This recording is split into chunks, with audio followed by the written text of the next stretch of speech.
Hello and welcome to RR triple four allrounder match number 67 Gujarat versus Chennai. ఈ match వచ్చేసి మనకు మే 25న afternoon 3:30 PM కి నరేంద్ర మోడీ స్టేడియంలో గుజరాత్ హోమ్ గ్రౌండ్ లో జరగబోతుంది అనమాట. అండ్ మనకు గుజరాత్ పిచ్ రిపోర్ట్ చూసుకున్నా కూడా ఇది చాలా మంచి బ్యాటింగ్ వికెట్ అనమాట. ఎందుకంటే అటు బౌలర్స్ కి ఉపయోగిస్తుంది అండ్ ఇటు బ్యాట్స్మెన్స్ కూడా ఉపయోగపడుతుంది అనమాట ఈ స్పిన్. అండ్ స్పిన్నర్స్ కూడా యూజ్ అవుతుంది అనమాట ఈ పిచ్. ఈ పిచ్‌ని ఎలా అయితే యూజ్ చేసుకుంటారో అలా యూజ్ అవుతుందనమాట. మనం చెప్పాలనుకుంటే మంచి కన్సిస్టెన్సీ బౌన్స్ ఉంటదనమాట. ఫస్ట్ నుంచి లాస్ట్ దాకానే అలాంటి బౌన్స్ అనేది ఖచ్చితంగా ఉంటది. స్పిన్నర్స్ చూసుకున్నా గూడా మిడిల్ ఆఫ్ ది గేమ్‌లో ఖచ్చితంగా గేమ్‌లోకి ఇంపాక్ట్ కలిగే ఛాన్సెస్ అయితే ఉన్నాయన్నమాట. అండ్ బ్యాటింగ్ చూసుకున్నా గూడా ప్రతి మ్యాచు 200+ స్కోర్ వస్తుందంటే ఖచ్చితంగా ఇది బ్యాటింగ్ వికెటే అని చెప్పాలన్నమాట. అండ్ డ్యూ విషయానికొస్తే మాత్రం ఖచ్చితంగా డ్యూ అయితే వచ్చే ఛాన్సెస్ అయితే లేవన్నమాట. ఎందుకంటే ఇది ఆఫ్టర్‌నూన్ మ్యాచ్ కాబట్టి డ్యూ అయితే అసలు రాదన్నమాట. డ్యూ వచ్చే లోపల మ్యాచ్ కంప్లీట్ అయిపోతుంది కాబట్టి డ్యూతో ఏమి ఇబ్బందేమి ఉండదు. డ్యూ ఇంపాక్ట్ కూడా అసలేమి ఉండదన్నమాట. అండ్ టాస్ గెలిస్తే మాత్రం చేజింగ్ తీసుకుంటారన్నమాట. ఎవ్వరు గెలిచినా కూడా చేజింగే తీసుకుంటారు. కాకపోతే ఫస్ట్ ఇన్నింగ్స్ ఆడి 220, 215 అబోవ్ ఉందంటే మాత్రం పార్ స్కోరే 200 ఉంది. కాకపోతే మనం కొట్టాల్సింది ఒక 20 రన్స్ ఎక్కువ కొడితే మాత్రం మ్యాచ్ వన్ సైడ్ అన్నమాట. ఇంక ఫస్ట్ ఇన్నింగ్స్‌కే డిసైడ్ అయిపోతది. 220 ఉందంటే ఇంకా కాదన్నమాట. అందులోనూ మనము లాస్ట్ టైమ్ చూసామన్నమాట. గుజరాత్ వీక్‌నెస్ బయట పడిపోయింది. అక్కడ ఎల్ఎస్‌జీ వాళ్ళు ఏం చేశారు, టాప్ 3 బ్యాట్స్‌మెన్స్‌ని ఔట్ చేశారు. ఇంక దాని తర్వాత అందరూ ఓపెన్ అప్ అయిపోయిన ఆడారు.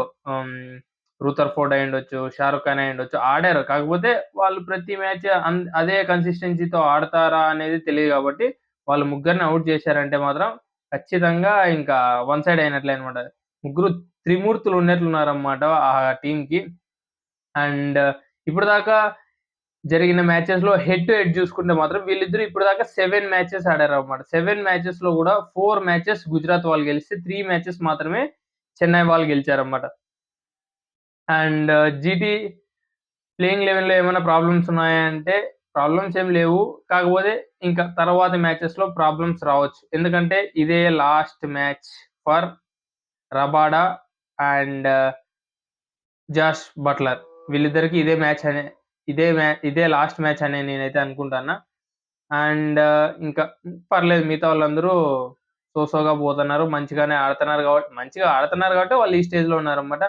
అండ్ వీళ్ళు ముగ్గురిని ఔట్ జేస్తే వీళ్ళ పరిస్థితి ఎలా ఉంటదనేసి మనం లాస్ట్ మ్యాచ్‌లో చూసాం. కాకపోతే ఇంకా రాబోయే సెమీస్ మ్యాచెస్‌కి బట్లర్ ఉండడు కాబట్టి తన ప్లేస్‌లో కుషాల్ మెండిస్ వచ్చే అవకాశం ఉందన్నమాట.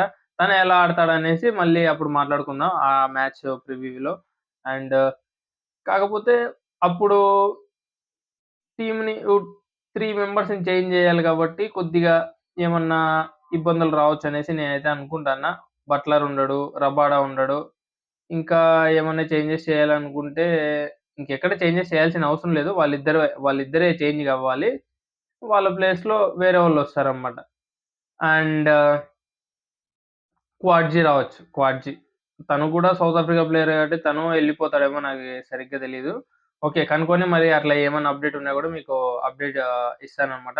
బెల్ ఐకాన్ ఆన్ చేసి పెట్టుకొని నేను ఏమైనా అప్‌డేట్ ఇచ్చినా గూడా మీకు నోటిఫికేషన్ అనేది ఖచ్చితంగా వస్తుందన్నమాట. ఓకేనా? అండ్ జీటీ ప్లేయింగ్ 11 చూసుకుంటే Shubman Gill, Jos Buttler, Rutherford and Shahrukh Khan, Rahul Tewatia, Rashid Khan, Arshad Khan last match injury అనుకుంటా. ఈ మ్యాచ్‌లో ఉంటాడో ఉండడో తెలీదు. ఒకవేళ ఉంటే మాత్రం ఖచ్చితంగా ప్లేయింగ్ 11లో అయితే ఉంటాడు. ఇంజ్యూరీ కాకపోతే అంత సీరియస్ ఇంజ్యూరీ ఏం కాదది. అండ్ అర్షద్ ఖాన్ అండ్ సాయి కిషోర్ చాలా అంటే చాలా మంచిగా పెర్ఫార్మ్ చేస్తున్నాడు స్పిన్ ప్రభావంలో. అండ్ కగిసో రబాడా ఈ మ్యాచ్ కూడా ఉండడేమో అనిపిస్తుంది. ఒకవేళ ఉంటే మాత్రం పర్లేదు. లేకపోతే తన ప్లేస్‌లో ఇషాంత్ శర్మ ఉండే అవకాశం ఉంటదన్నమాట. And Mohammed Siraj and Prasidh Krishna impact ప్లేయర్‌గా సాయి సుదర్శన్ ఉండే అవకాశం ఉంటదన్నమాట. అండ్ చెన్నై ప్లేయింగ్ 11 చూస్తే మాత్రం వాళ్ళ ప్లేయింగ్ 11లో ఏమన్నా ఇబ్బందులు ఉన్నాయా అంటే టీమే ఇబ్బందుల్లో ఉంది. ఇంక వాళ్ళేంది ఇబ్బందుల్లో ఉన్నారా అనేది. టీమ్ మొత్తం ఇబ్బందుల్లో ఉందన్నమాట. కాకపోతే వాళ్ళ ప్లాన్స్ వేరేలా ఉన్నాయన్నమాట. ఇంతకు ముందు వాళ్ళు కప్ కొట్టిందెప్పుడు 2009, 10, 9 8 సారీ 10, 11లో కొట్టారు. ఫస్ట్ స్టార్టింగ్ అక్కడే గదా! 10, 11, 18, 21, 23 అంతే అనుకుంటా. అదే. ఆ టైంలో టీ20 గేమ్ అనేది వేరేలా ఉండే. ఇప్పుడు వేరేలా ఉందన్నమాట. కాకపోతే వాళ్ళింకా ఆ టైంలో మనం ఎలా కప్పు కొట్టాము, అ అప్పుడు ఎలాంటి ప్లాన్స్ అయితే ఉన్నాయో, ఇప్పుడు గూడా అదే ప్లాన్స్‌తోనే కప్పు కొడదాము అని చూస్తున్నారనమాట. కాకపోతే ఇప్పుడు అలా లేదనమాట టీ20 గేమ్ ప్లే అనేది. ఫస్ట్ 2 వికెట్లు పడిపోగానే ఒక బౌలర్ ఒక ఆల్ రౌండర్‌ని పైకి పంపించి కొద్దిసేపు నువ్వు వికెట్ పడకుండా ఆపు చూద్దాము. మళ్ళీ ఆ తర్వాత 3, 4 ఓవర్స్ తర్వాత నువ్వు హిట్టింగ్ జెయి. ఒకవేళ తగిలితే తగిలింది. లేదంటే ఔట్ అయితావు. ఆ తర్వాత మంచి బ్యాట్స్‌మన్ వచ్చేసి హిట్టింగ్ చేశా. ఇక్కడ గూడా అలానే జరుగుతదనమాట. 2 వికెట్స్ పడగానే అశ్విన్ రావడం, లేకపోతే జడేజా రావడము. దూబేని అండ్ డెవాల్ బ్రేవిస్‌ని అట్లే వెనకబెట్టుకోవడము.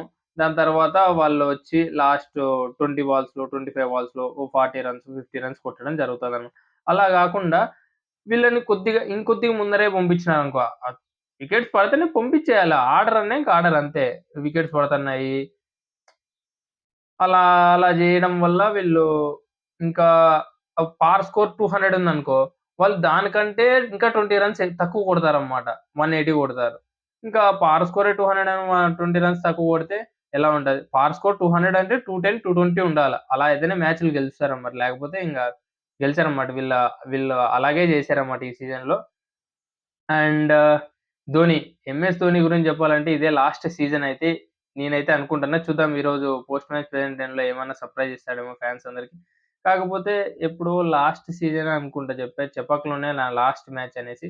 కాకపోతే ఇది లాస్ట్ మ్యాచ్ అవుతుందా అనేది మనకు కూడా తెలీదనమాట. ఎందుకంటే ఇది చెపాక్‌లో జరగలేదు కాబట్టి.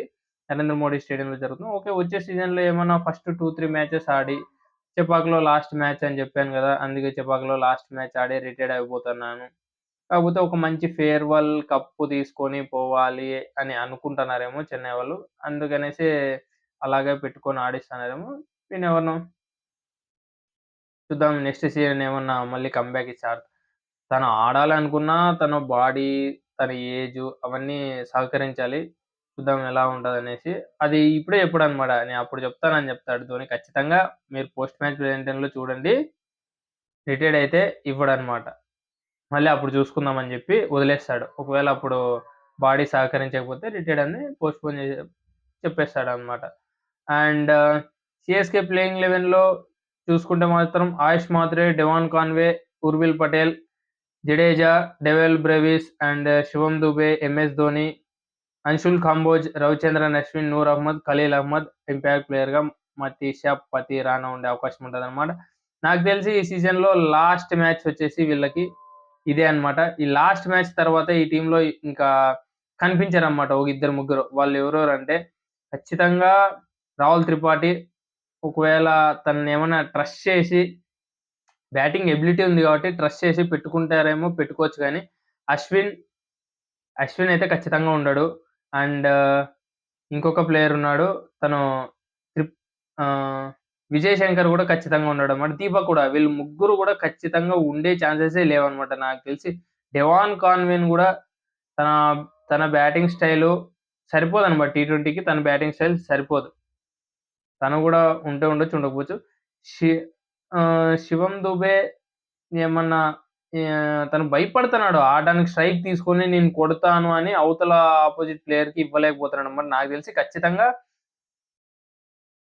ఉండే ఛాన్సెస్ లేదన్నమాట వీళ్ళైతే. ఆల్‌మోస్ట్ ఆల్ వీళ్ళని బయటికొదిలేసి మళ్ళీ ఏమన్నా తక్కువ రేట్‌కొస్తే తీసుకుంటారే గానీ, వీళ్ళనైతే టీమ్‌లో అయితే ఖచ్చితంగా పెట్టుకోరన్నమాట. బయటకొదిలి దీనికంటే తక్కువ రేటొస్తే తీసుకుంటారు. లేకపోతే అది ఉంటది గదా! ఆర్‌టీఎం దాన్ని వాడి తీసుకుంటారన్నమాట. అంతే తప్ప ఇంకా తీసుకోరన్నమాట లేకపోతే. శివం దూబేని, ఆహ్, విజయ్ శంకర్‌ని, దీపక్ హుడాని, అశ్విన్‌ని అశ్విన్ 10,00,00,000 ప్లేయర్ అంటే ఇంకంతే. ఈ 10,00,00,000 పెట్టి ఇలా ఆడితే మాత్రం టీ20 అయితే అస్సలు వర్కౌట్ అవ్వదనమాట. అండ్ ఫైనల్ విన్నింగ్ ప్రిడిక్షన్‌కొస్తే మాత్రం last match IPL 2025 CSK fans అందరికి ఒక మంచి విన్నింగ్ మూమెంట్ ఇచ్చి పోవాలని అనుకుంటే మాత్రమే గెలుస్తారన్నమాట. లేకపోతే ఆబ్వియస్లీ స్ట్రాంగ్ టీమ్ అన్నమాట జీటీ. జీటీ గెలిచేకి ఛాన్సెస్ ఉన్నాయి. కాకపోతే మనం లాస్ట్ 3 మ్యాచెస్ ఏమనుకున్నాం? ప్లే ఆఫ్స్‌కి క్వాలిఫై అయిన మ్యాచెస్ టీమ్స్ మొత్తం ఓడిపోయారన్నమాట. నిన్న పంజాబ్ అయ్యుండొచ్చు. అంతకుముందు ఆర్సీబీ అయ్యుండొచ్చు, అంతకుముందు గుజరాత్ వాళ్ళు అయ్యుండొచ్చు. ముగ్గురు క్వాలిఫై అయినారు. ముగ్గురు గూడా ఓడిపోయారనమాట. చూడాలి ఈరోజు ఎలా జరుగుతుందనేసి. You never know. మీరేమనుకుంటున్నారో కామెంట్ జేయండి. అండ్ ఇప్పటిదాకా వీడియో చూసుంటే మాత్రం మీకు నచ్చిందని అనుకుంటాను. Thank you for subscribing guys.